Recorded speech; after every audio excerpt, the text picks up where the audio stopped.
Senator Muir. Deputy President, I rise briefly to contribute some thoughts in relation to the committee report into the Joint Standing Committee into Electoral Matters. In relation to the committee process, I'll simply state, like I did yesterday, that this is the most biased and unbalanced committee I've ever participated in. My dissenting report highlights the key risks and issues in relation to the bill. Rather than follow the normal process, I was forced to begin this dissenting report late last week, knowing that this process was going to be so rushed. I was well aware that the committee had a predetermined view and expected that most submissions would not be considered, especially considering there was up to 100 submissions which were allowed to be handed in by Monday evening. A committee hearing on the Tuesday morning, 4 measly hours. A chair's report by Tuesday evening, and on Wednesday tabled into Parliament. If this is not a pre-written report, I would eat my hat. I would eat my hat. This has all been done in the name of urgency due to an impending election. I will go so far as to say that below-the-line recommendation was left out of the bill intentionally. It was such an obvious omission. I'm sure this omission was engineered to trigger public outrage from both critics and supporters of the bill. That way, the committee report could then make a recommendation with follow-up amendments so that it would appear that a meaningful consultation process had taken place. I can see right through that. I suspect the Australian public can, and I hope that the supporters of the Australian Greens do as well.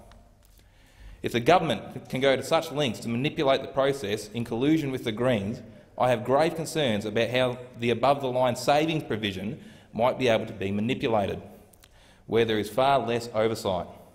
This morning, I have been made aware that some recommendations from the Joint Committee in relation to below-the-line voting.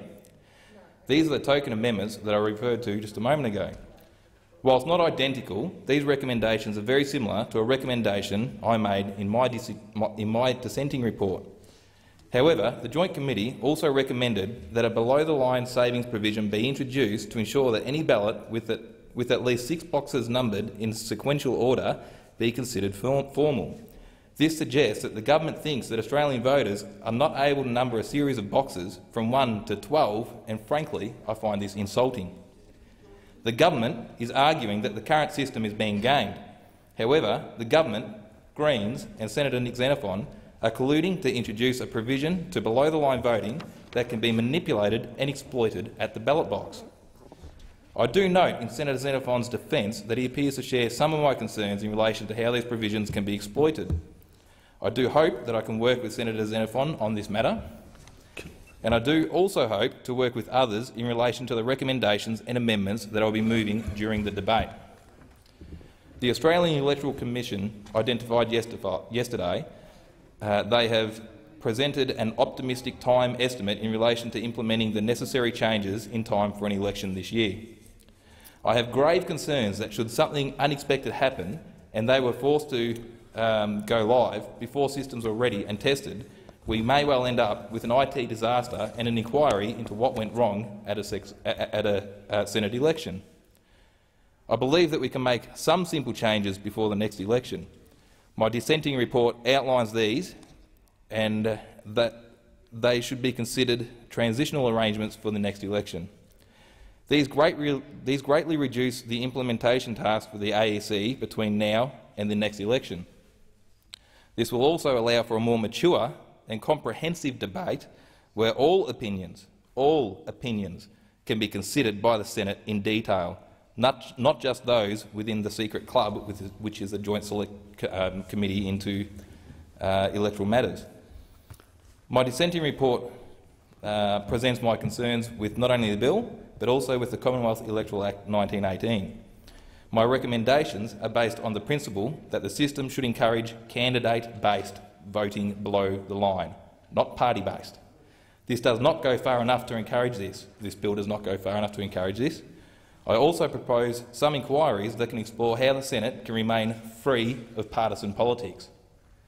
It is my belief that the system should be changed so the disparity between independent candidates and political parties can be narrowed. I encourage all those listening to read my dissenting report, share it with your friends and have your say to your local senator or local member. The proposal as it stands does not give you full control of where your preference will go, and it is very open to manipulation.